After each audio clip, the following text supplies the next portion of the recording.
जानेंगे क्या कुछ उन पर बीत रही है, कैसी स्थिति हर किसी की है। बाबूलाल गौर के जाने से कैसी स्थिति और क्षति लोगों के बीच है। और हमारे साथ बीजेपी नेता तपन भौमिक हमारे साथ जुड़ चुके हैं। तपन जी, निश्चित तौर पर बहुत ही दुखद खबर है, बाबूलाल गौर हमारे बीच नहीं रहे।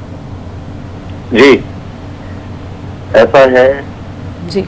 बाबूलाल जी गौर से मेरा संबंध लगभग 45 साल का है। जी। बाबूलाल जी गौर के साथ में बहुत छोटा था तो भोपाल जेल में मीसा में हम बंद थे। बाबूलाल जी गौर का जाना वास्तव में मध्य प्रदेश और देश के लिए तो क्षति है ही है जी। लेकिन हमारे भेल वासियों के लिए बहुत बड़ी क्षति है। और लंबे समय तक इस भेल क्षेत्र का उन्होंने नेतृत्व किया और हम लोगों को मार्गदर्शन दिया।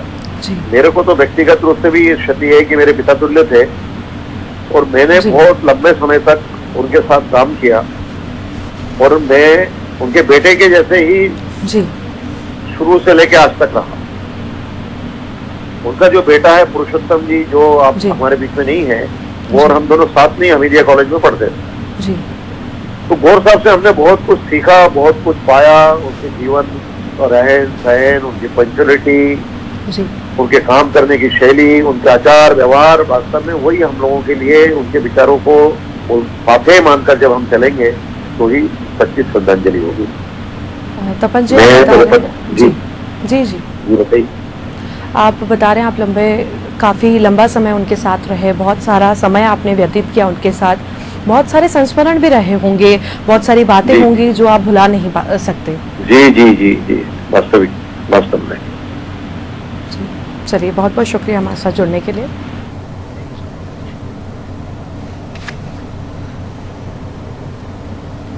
लगातार आपको खबर बता रहे हैं, बहुत ही दुखद खबर जो है हमारे बीच आई है। बाबूलाल गौर जो है हमारे बीच नहीं रहे।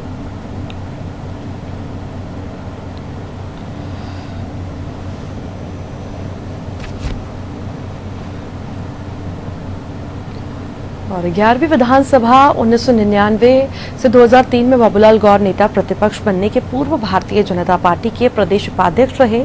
गौर को 8 दिसंबर 2003 को नगरीय प्रशासन एवं विकास विधि एवं विधायी कार्य आवास एवं पर्यावरण श्रम एवं भोपाल गैस त्रासदी राहत मंत्री बनाया गया।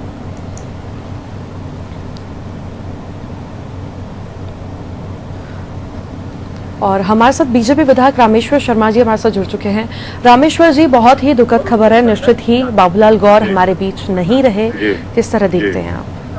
निश्चित रूप से भारतीय जनता पार्टी के लिए ये बड़ी क्षति है। बाबूलाल गौर जी ने मजदूर से लेकर मुख्यमंत्री तक का जो सफर किया है वो लंबे संघर्ष के बाद इस सफर की शुरुआत की है। और भारतीय जनता पार्टी इस अगर कहा जाए तो हम जैसे ये आज के कार्यकर्ताओं के लिए बाबूलाल गौर की उपस्थिति एक गार्जियन की उपस्थिति हुआ करती थी, क्योंकि उनका लंबा संघर्ष का अनुभव था। उस अनुभव का लाभ हम लोग समय समय पर अनसुलझे पहलुओं पर लिया करते थे। जी, देखा जाए तो मध्य प्रदेश की राजनीति को ये बहुत बड़ा झटका है कहीं न कहीं। हाँ, कहीं न निश्चित रूप से मध्य प्रदेश की राजनीति को एक झटका। उनका बहुत बड़ा योगदान भी भोपाल के विकास में अगर हम देखें तो बहुत बड़ा योगदान उनका रहा है। भोपाल के विकास योगदान किसी का नहीं रहा। जी, भोपाल के विकास में उनका बहुत महत्वपूर्ण रोल है। भारतीय जनता पार्टी की जब सरकार बनी, पटवा सरकार, तब प्रदेश और देश की योजनाओं की हमने आधारशिला रखी। अगर कहा जाए कि भोपाल की खूबसूरती है तो भारतीय जनता पार्टी के कारण है, देश और गाँव में अगर सड़क है तो भारतीय जनता पार्टी के कारण है। तो ये भारतीय जनता पार्टी के मूल में है, शहर का, गांव का और गरीब का विकास करने की योजना। जी, हम उस योजना का हिस्सा थे बाबूलाल गौर। रामेश्वर जी, देखिए उनका व्यवहार भी अगर हम देखा जाए तो बहुत सरल और बहुत सहज था, कहीं ना कहीं जमीन से जुड़े रहते थे और गलत चीजों के खिलाफ एकदम भिड़ जाते थे। जी जी जी जी, नहीं, वो दोनों प्रकार के थे, बस परिस्थिति अनुसार वो अपनी बात करा करते थे। जी, चलिए, बहुत बहुत शुक्रिया हमारे साथ जुड़ने के लिए। लगातार आपको खबर बता रहे हैं, बाबूलाल गौर हमारे बीच अब नहीं रहे। काफ़ी समय से बीमार चल रहे थे, लंबे समय से बीमार चल रहे थे। 7 अगस्त को जो है उन्हें अस्पताल में भर्ती कराया गया था, हालत नाजुक बनी हुई थी और आज सुबह ही उनका निधन हो गया। वहीं 12 बजे उनका पार्थिव शरीर जो है बीजेपी कार्यालय लाया जाएगा। 2 बजे अंतिम संस्कार के लिए पार्थिव शरीर को लेकर जाया जाएगा और सारे नेता वरिष्ठ जो भी हैं अभी श्रद्धांजलि जो है बाबूलाल गौर को दे रहे हैं। बहुत बड़ी क्षति है, पूरे मध्य प्रदेश को जो है बहुत बड़ा झटका लगा है गौर के जाने से।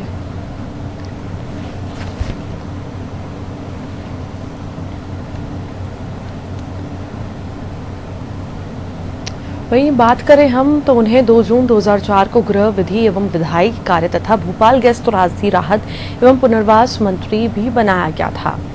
वहीं बाबूलाल गौर 23 अगस्त 2004 से 29 नवंबर 2005 तक मध्य प्रदेश के मुख्यमंत्री भी रहे।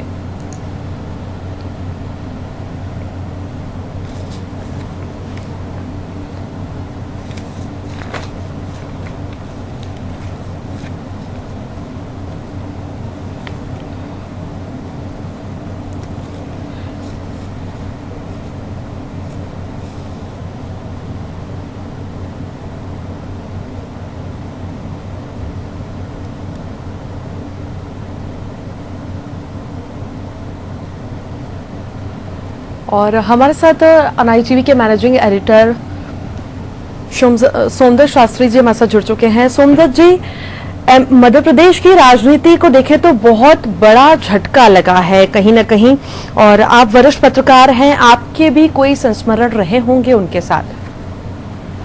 ढेरों संस्मरण है। देखिए, पिछले 30-40 साल से मैं यहाँ पत्रकारिता कर रहा हूँ और ये समय भी उनके भी उत्कर्ष काल का रहा है और धीरे धीरे समय उन्होंने जो प्रगति की वो हम सबके सामने है। जी। एक मुख्यमंत्री के रूप में उनके कार्यकाल जो है उल्लेखनीय रहा, उससे पहले मंत्री के रूप में उनके कार्यकाल उल्लेखनीय रहे।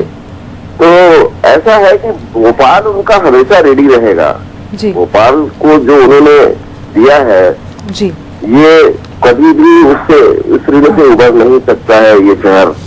और मुझे लगता है कि भोपाल शहर उनके प्रति बड़ा उदासीन रहा है। अगर कोई दूसरा शहर होता, शायद इंदौर शहर होता या कोई और शहर होता या मुंबई जैसी कोई जगह होती जी, तो वहां जाके उनकी मान्यता कुछ और होती। लेकिन मुझे लगता है कि हम जितना सम्मान उनको देना चाहिए था हमें भोपाल वासियों को खासतौर से जी, वो हम उनको दे नहीं पाए। जबकि उनका रोम रोम भोपाल के प्रति समर्पित था। जी। जब वो मुख्यमंत्री हुआ करते थे तो मुझे याद है कि वो सुबह 5 बजे उठ जाते और दौड़ा करते यहाँ की सड़कों का और यहाँ की व्यवस्थाओं का जायजा लेते। जहाँ पे भी उनको कोई कमी दिखाई देती, करीब 5 बजे के बाद से लेके सुबह 8-7-8 बजे तक वो जहाँ भी कमी दिखाई देती वो वहीं से फोन लगवाते, वहीं से नगर निगम के कर्मचारियों को बुलवा के वो व्यवस्थाएं दुरुस्त कराते, उसके बाद ही चयन देते थे। ये उनकी एक बहुत बड़ी आदत थी। दूसरी उनकी एक आदत थी, डायरी लिखा करते थे वो रोजाना। जैसे मेरी उनसे मुलाकात हुई तो मेरे से क्या बात हुई ये वो डायरी में दर्ज करते थे। ऐसी कई डायरियां उन्होंने भर रखी थी, रोजाना उनका नियम था। तो कुछ सिद्धांतों के साथ उन्होंने राजनीति की, कुछ सिद्धांतों के साथ लोगों से संपर्क रखे और एक आदर्श जीवन जो जिया जाता है एक राजनेता का, वो आदर्श जीवन उन्होंने पूरे जीवन काल में जिया। और निश्चित रूप से एक अपूर्णीय क्षति है इस शहर के लिए, मध्य प्रदेश की राजनीति के लिए और देश की राजनीति के लिए। हमारी उनको विनम्र श्रद्धांजलि। जी, उनका व्यवहार भी हम देखें तो बहुत ही सहज और बहुत ही सरल था। बीजेपी में देखें या कांग्रेस में देखें, दोनों जगह ही उनके संबंध जो थे बहुत ही अच्छे थे और ऐसे बहुत कम नेता होते हैं जो विपक्ष के द्वारा सम्मानित किए जाते हैं। देखिए, जमीन से जुड़े व्यक्ति थे वो। जब ये यहाँ पे आए थे तो वो एक मिल मजदूर की तरह आए थे जी। और यहाँ पे ट्रेड यूनियन में उन्होंने काम किया, छोटी छोटी आंदोलनों में काम किया। उसके बाद वो विधायक बने। तो जो सड़क से आदमी उठता है और जिस तरह से सड़क की राजनीति करके वो अपने आप को ऊपर लेके आए, वो अपने आप में एक बड़ी उल्लेखनीय घटना थी। तो सार्वजनिक जीवन में इस तरह के लोग बहुत कम होते हैं जो सदा एक जैसे अपना व्यवहार, अपने आदर्श बनाए रखें। सार्वजनिक जीवन में बाबूलाल गौर जैसे लोग ढूंढे शायद ही मिले आज के युग में। जी। तो उनके बारे में ये कहना कि वो एक मुख्यमंत्री मात्र थे, ये तो बहुत ही इन्होंने सतही बात होगी, क्योंकि जिस प्रकार का संबंध लोगों से उनका था। अब देखिए कि कोई चुनाव वो हारे नहीं, सिर्फ एक पहला चुनाव छोड़ के उन्हें कभी कोई चुनाव पराजित होने की स्थिति नहीं रही उनकी। लगातार लगातार लगातार और लगातार ज्यादा मतों से जीतते चले गए। तो कोई लोकप्रियता का कोई एक आकर्षण तो उनके अंदर होगा ही। जाहिर है लोग बाग उनके प्रति इतनी दीवानगी क्यों रखते अगर कुछ सुनने होता नहीं तो। जी। सोमदत्त जी, इतने लंबे समय तक वो मुख्यमंत्री भी रहे और इतने सारे आंदोलन किए, बहुत सारी चीजों में उन्होंने बढ़ चढ़कर हिस्सा लिया। अगर हम देखें तो अलग अलग विभाग के मंत्री भी रहे, लेकिन हर विभाग में देखा जाए तो हर विभाग में वो परफेक्ट है कहीं ना कहीं। नगरीय की बात करें, हम वाणिज्य के कर की बात करें, विधि विधायक की बात करें, तो हर कहीं वो परफेक्ट तौर पर काम करते थे। बिल्कुल परफेक्ट थे, बिल्कुल मेहनती थे। मुझे अच्छी तरह से याद है कि एक बार जब वो मुख्यमंत्री थे तो मैं उनके साथ 2 या 3 दिन के दौरे पर मध्य प्रदेश से बाहर गया हुआ था। हरियाणा में उन्होंने चुनाव चल रहे थे और हरियाणा के चुनाव में उनको कुछ क्षेत्रों की जिम्मेदारी दी गई थी, तो मैं उस दौरे में उनके साथ था। हम लोग दिल्ली रुके थे और दिल्ली से रोजाना बाई कार हम हरियाणा के उन क्षेत्रों में जाते थे जहाँ पे उनको सभाएं लेनी होती थी, और फिर देर रात वो वहाँ उन क्षेत्रों से वापस लौटते। 12-1 बजे वो वापस लौटते, मैं भी उनके साथ होता था, और 12-1 बजे वो लौटने के बाद सुबह 5 बजे फिर मुझे आवाज दिलवाते किसी अपने पीए के माध्यम से कि चलो तैयार हो जाओ, जल्दी निकलना है यहाँ से अभी। जी। तो ये उनका काम करने का एक वर्किंग स्टाइल था, यानी वो एक मेहनती राजनेता ही नहीं थे, बड़े व्यवहारिक जीवन जीने वाले व्यक्ति भी। पर कहीं ना कहीं सोमदत्त जी जो है कभी भी जी उसको सहल ढंग से नहीं देखा जा सकता। जी सोमदत्त जी, पर कहीं ना कहीं देखिए सरल व्यक्ति तो थे, पर कहीं ना कहीं हर जगह भिड़ जाते थे सच के लिए, अच्छे कामों के लिए। देखा जाए तो चुप नहीं रहते थे, भिड़ ही जाते थे कि नहीं ये काम करना है तो करना है और करवाना है तो करवाना है। जी बिल्कुल ठीक कहा आपने। केंद्र की सरकार में भी उनको मैंने भिड़ते देखा है जी। ना, कोई भी योजना हो उसके लिए भिड़ते देखा, अधिकारियों से उनको भिड़ते देखा। मैंने जिस समय वो मुख्यमंत्री थे, कई बार क्या होता था कि कलेक्टर वगैरह कोई काम नहीं कर रहे हैं या कोई अधिकारी काम नहीं कर रहा है तो उनका तेवर देखने के लायक होता था। उनके एकदम उनके बोलचाल और व्यवहार में जो बदलाव उस समय होता था, तो असल में नेग्लिजेंसी बर्दाश्त करने वाले व्यक्ति नहीं थे, और किसी भी तरह की प्रशासनिक चूक को तो कभी बर्दाश्त नहीं करते थे। उनका स्पष्ट कहना था कि जो कुछ हो वो ठीक होना चाहिए और जनता के हित में होना चाहिए, चाहे वो कोई भी मामला हो, चाहे वो सड़क का मामला हो, स्कूल का मामला हो या कहीं बिजली पानी का मामला हो। तो इस तरह की चूक को बर्दाश्त करने की स्थिति में नहीं रहते थे। जब तक वो मुख्यमंत्री रहे उनके साथ ये चीजें रही कि वो चीजों को सही परिप्रेक्ष्य में लेना ही पसंद करते थे। चलिए, बहुत बहुत शुक्रिया सोमदत्त जी हमारे साथ जुड़ने के लिए।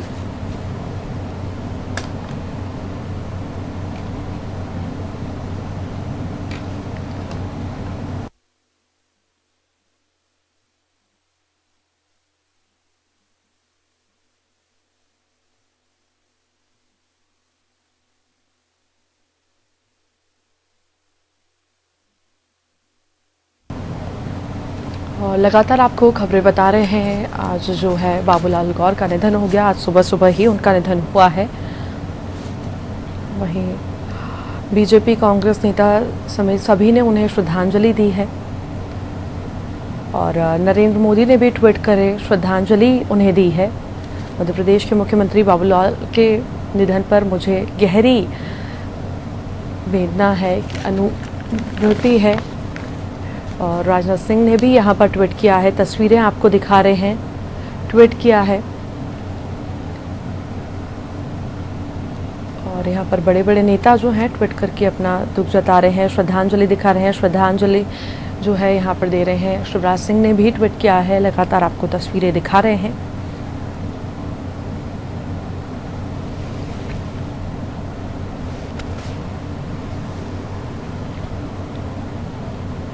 और और कमलनाथ ने भी, मध्य प्रदेश के मुख्यमंत्री कमलनाथ ने भी यहाँ पर ट्वीट किया। लगातार हर एक जना ट्वीट करके अपनी संवेदनाएं दिखा रहा है। क्षति जो है बहुत बड़ी, ये मध्य प्रदेश नहीं देश के लिए है, क्योंकि बहुत है सहज और सरल जो नेता थे हमारे बीच अब नहीं रहे हैं।